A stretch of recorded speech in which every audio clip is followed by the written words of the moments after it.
Olá, vamos resolver aqui uma provinha da FGV, tá? Tribunal de Contas do Estado de Roraima, prova de 2025. Prova de 2025, realizada recentemente, uma prova completa. Faremos 10 questões, tá? 10 questõezinhas da prova de Roraima. Então, prova de língua portuguesa, tá? Então, ó, técnico administrativo, foi realizado aqui dia. Foi 2 de fevereiro, 3 de fevereiro, eu tinha visto a data aqui. Então, vamos lá, pessoal. Vamos aumentar um pouquinho a letra aqui. Observe a charge a seguir. Número de leitores jovens volta a crescer. Esse é o título da charge, tá? Da tirinha aqui. Meu querido jovem leitor, aqui está um breve resumo dos meus feitos na vida pública. Ser um político chamando a atenção de um jovem eleitor, né? Ok, transforme isso em um vídeo de 1 minuto, engraçado e que prenda a minha atenção. Depois me envie para que eu avalie, tá? A charge é uma tentativa, a charge crítica, né? Uma tentativa do político de se comunicar, tá? Com os jovens usando uma linguagem que ele supõe ser adequada, tá? Mas que na realidade ele é forçado e desconectada do público-alvo, que é o público jovem, né? Mas que, na realidade, a expressão querido jovem ilustra uma adaptação mal sucedida de gírias e dos termos juvenis. Tá certo? Vamos ver o que ele pede aqui na questão. Vamos ver o que ele pede nesta questãozinha. O tema, o tema tratado na charge, tá? O tema tratado nessa charge é adequação da mensagem ao leitor? Pode ser. Pode ser a letra A, já. Ela está tentando se adequar para atrair esse público jovem. A utilização de um vocabulário simples nas mensagens, não. Não tem a ver. A falta de informação entre os jovens, não. O jovem quer que fale na linguagem dele, né? O desentendimento entre as gerações, não é o tema central dessa tira. O desinteresse pela política, não, ele até é interessado, mas ele quer que faça do jeito que ele quer. Um texto de um vídeo de 1 minuto, tá?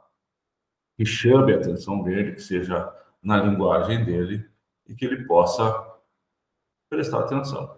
Então, essa número 1, letra A. Essa número 1, ficamos com a letra A. Acho que não tem muita dificuldade. Tá? Eu não vi aqui nem a possibilidade de ficar entre duas questões. Assinale a frase, número 2. Assinale a frase que mostra uma visão positiva, tá? Positiva do ser humano. Tá? Uma linguagem positiva do ser humano. Então, ele fez isso aqui, ó, visão positiva, certinho? Do ser humano. Conhecer a fundo e tal como é o ser humano é amá-lo. É impossível, tá certo? Então, é uma visão negativa, né? Sugere que o ser humano, quando verdadeiramente conhecido, não pode ser amado. Então já não é a letra A. Já não é a letra A. Beleza? Letra B. Letra B. Ele pede o quê? Positiva, né? Uma visão positiva do ser humano. Letra B. Os homens, em geral, ganham muito por não serem perfeitamente conhecidos. Tá? Então, aqui, ó, eles só ganham muito porque eles não são conhecidos. Tá certo? Isso aqui é uma visão negativa também. Tá? Implica que, se forem totalmente conhecidas, as pessoas seriam menos valorizadas. Então, a B também não se encaixa no nosso perfil aqui. Muitos são os prodígios. Entretanto, nada é mais prodigioso do que o homem. Aqui sim, né? Aqui sim, ele está dando uma visão positiva sobre o homem. Nada mais prodigioso do que o homem.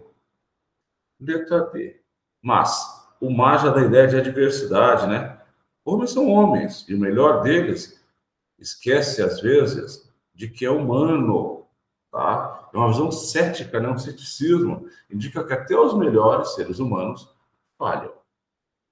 Então, não é letra D. Os homens deveriam ser aquilo que parecem. Uma visão crítica, certinho? Sugere que há falsidade ou hipocrisia, tá? Na humanidade. Então, a que mais se encaixa aqui é a letra C. É o nosso gabaritinho oficial, pessoal. Letra C. Certinho? Letra C. Questão número 3. Assinale a frase que apresenta um tom humorístico. Um tom humorístico. Assinale a frase que apresenta esse tom humorístico. Certinho? Então, olha só. Louvemos a máquina que possui inteligência humana e choremos os homens que a automatizaram, tá certo? Tá um tom reflexivo e crítico, né? Um tom reflexivo e crítico, porque a frase faz um contraste, contrasta, né? Com o avanço da tecnologia, com a desumanização dos homens, mas não tem um tom de humor aqui.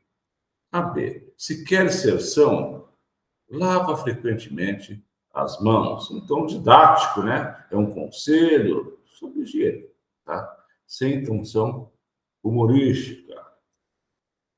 As legendas dos mapas são tão belas que quase dispensam as viagens. Quase dispensam as viagens. Então, um tom poético, sarcástico, né? Mas sem humor. A máquina de escrever é um aparelho que melhora sensivelmente a caligrafia. Peraí, máquina de escrever, tá? Você dedilha, né? Você digita. E como é que vai melhorar a caligrafia que é feita a próprio punho? Como é que vai melhorar a caligrafia que é feita a próprio punho? Então, aqui tem tom humorístico, é a letra D. Na época do carnaval, o homem põe sobre sua máscara um rosto de papelão, um tom metafórico, um tom crítico. Sugere que as pessoas já usam máscaras no dia a dia.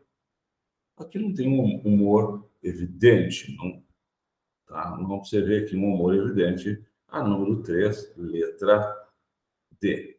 Número 3, letra D. Perfeito? Vamos lá? Indo para a próxima questãozinha. A questão 4. A questão 4. Observe o fragmento a seguir, se somente se. Então, a gente traz aqui de raciocínio lógico, né? Bicondicional, tá? É uma bicondicional. Se somente se permitisse o matrimônio aos que moralmente capazes de contraí-lo, quase toda a humanidade seria ilegítima. Então, quase toda a humanidade não poderia ter casado se permitisse o casamento aos que moralmente são capazes de contraí-lo, tá? São capazes de contraí-lo. Para que o homem se case, é exigido que ele seja moralmente incapaz? Não, não é exigido, tá? Não é exigido. Só se casam os homens moralmente capazes? Também não, porque aqui fala que seria ilegítimo, ou seja, tem gente que casa e é imoral. A maioria dos homens que se casam não são moralmente capazes de fazê-lo. Eu sei, perfeito. É mais uma característica, tá? Da nossa banca. Um dos itens mais extensos é o item certo. Quase toda a humanidade não respeita o casamento? Não, não foi falar disso. Só os moralmente incapazes são capazes de casar? Se não, não falou só, mas a maioria. Perfeito? A maioria. Quando se nasce atum, há mais dignidade em morrer debaixo da água do que debaixo do azeite.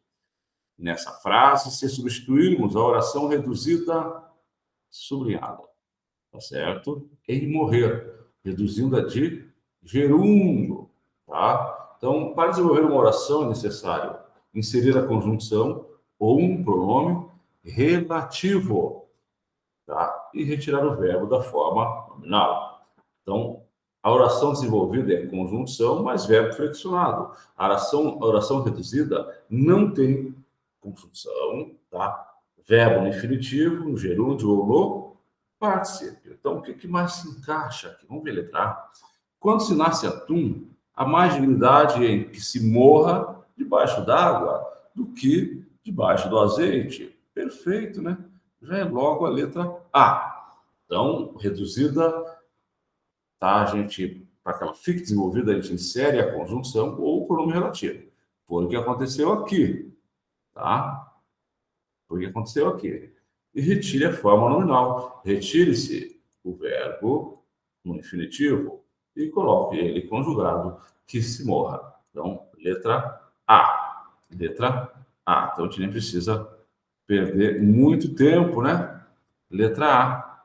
Vamos para número 6. Vamos para número 6. Assinale a frase em que houve troca indevida entre mal com L e mal com U. Então, fizemos recentemente provas na sequência, né? Que trocamos o mal com L e mal com U.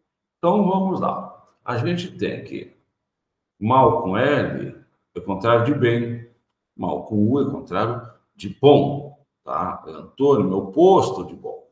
Então, vamos lá. Essa questãozinha 6. O mal nunca desapareceu da face da terra.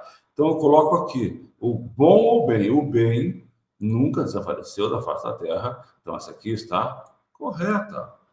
O mal agradecido, tá? Nunca reaparece, tá? O bom agradecido ou o bem agradecido? Seria o bem agradecido. Então, esse mal aqui teria que ser com L, tá? Esse mal aqui teria que ser com L. Então, já adiantando aqui, a nossa questãozinha alternativa certa é a letra B. É a letra B. Troca o mal com U, tá? Seria mal com L. O bem agradecido nunca reaparece. A letra C. Um mau sujeito, um bom sujeito, nunca serve companhia.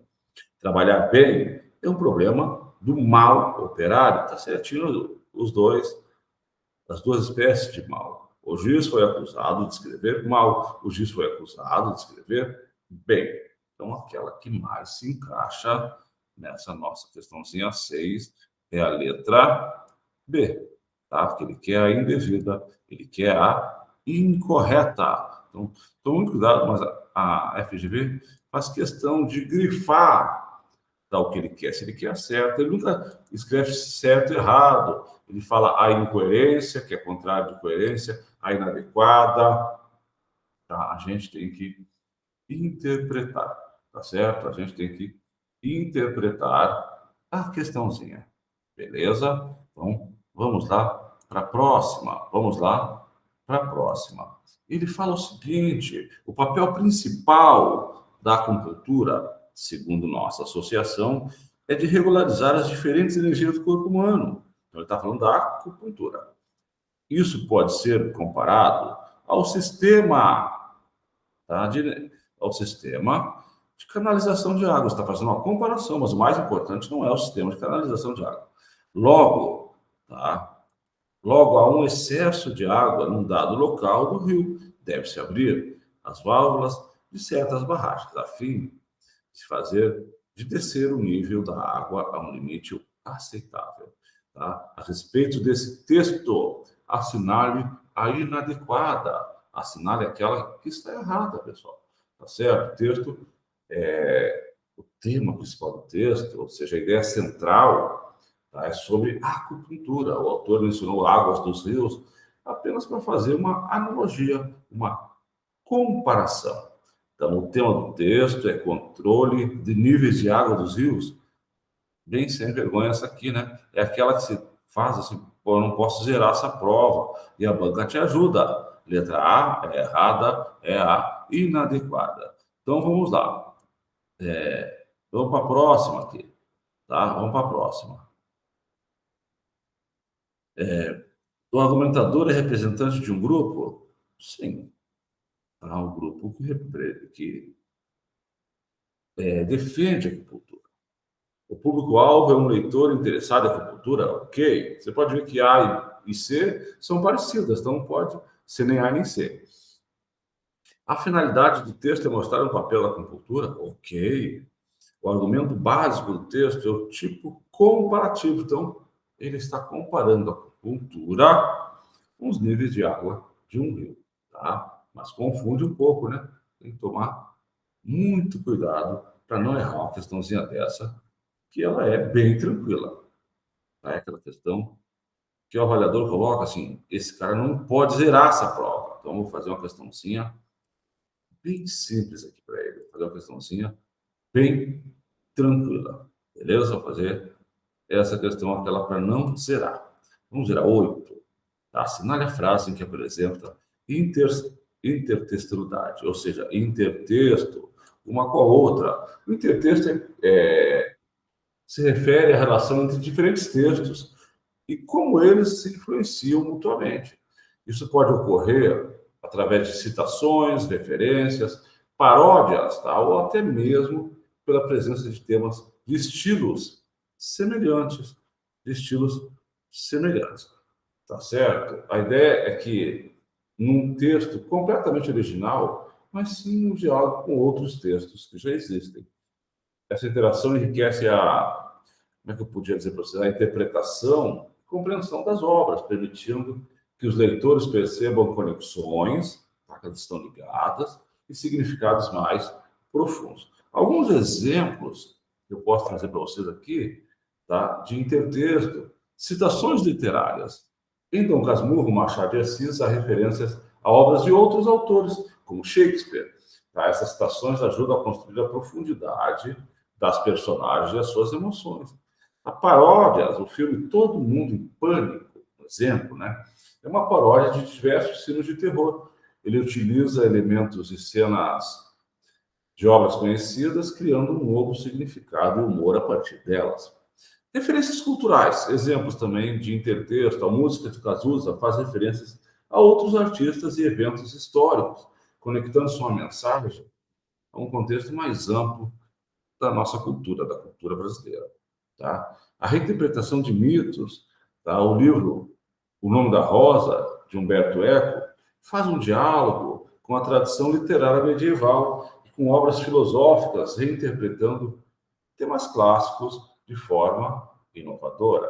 Tá? Nós temos adaptações também cinematográficas. O filme Rei Leão é uma adaptação da peça Hamlet, tá? De Shakespeare. Embora a história seja contada de maneira diferente, os temas de traição, vingança, são comuns em ambas narrativas. Tá? Esses exemplos que eu trouxe para vocês aqui mostram como o intertexto enriquece a experiência do leitor, do espectador, permitindo novas interpretações e conexões. Tá certo? Vamos lá das alternativas que ele fala, que ele pede aqui, tá? Assinale a frase que apresenta intertexto com a outra frase muito conhecida, com outra frase muito conhecida. Então, letra A. Não apreciamos bem nos outros, senão as qualidades que julgamos possuir. Tá? Não lembro dessa frase ser famosa ou ser do nosso dia a dia, né? O que mais besteiras houve no mundo é, talvez, um quadro de museu. Um quadro só vive graças àquele que o olha. Tudo é puro para os que são puros. Parece um projeto adequado, até aqui tudo bem. Nem tudo que reluz é ouro. Olha só. Isso aqui você cansa de escutar. Nem tudo que reluz é ouro, tá? É uma frase que faz referência a um provérbio. Nem tudo que reluz é ouro, popularmente atribuído a Shakespeare, tá? Na peça Mercador de Veneza. Tá? O provérbio sugere que nem tudo que aparenta ser valioso ou confiável realmente o é. Tá? Realmente o é. Então, essa oito, letra E. Tá? Então, vocês vejam que eles colocam nessas provas da FGV muitas frases de efeito, frases conhecidas, e que é de conhecimento do dia a dia, né? Às vezes coisas que a gente não estudou, tá? Aparece para a gente aqui, a gente lembra, opa, vamos fazer a número 9. Vamos fazer a número 9, aquela que não é um ditado popular, não é linguagem informal, ele quer uma construída com linguagem formal. A gente não sabe o que está por vir. A gente, tá? É uma linguagem informal. Nós não sabemos o que está por vir. Torna-se difícil para mim fazer, tá? O mim não pode funcionar como sujeito. Torna-se para eu fazer, certinho? Então, o erro está aqui.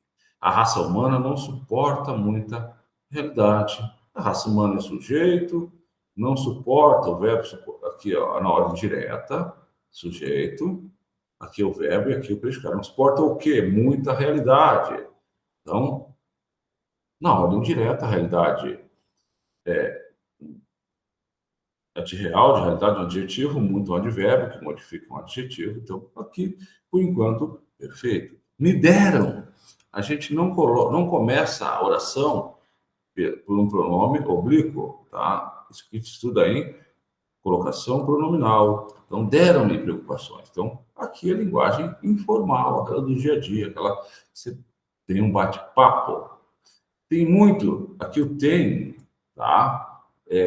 Nesse contexto ele é informal, porque o tem, aqui seria faz muitos anos, né? Seria faz muitos anos que não viajo para a Europa para fazer, no sentido de tempo decorrido. E o tem aqui, o tem que ser usado quando ele dá a ideia de posse, certinho? Então, a questão 9, a letra C. E aqui, mais uma questãozinha para a gente não zerar a prova. Ele quer aquela que tem erro de grafia, questão 10. Assinale a que tem erro de grafia. Analisar de análise. Está correto. Excesso. Correto também. Exceção. Correto também. Gás. Tá? Gás é com A acentuado e S, né? Então, letra D, essa aqui é aquela para não zerar. Querosene, então, ok. Então, a 10 é letra D. Então, pessoal, fizemos mais uma provinha aqui, tá? Da FGV, completa. Vocês viram que caiu pouca coisa de gramática, mas muita coisa de interpretação de texto.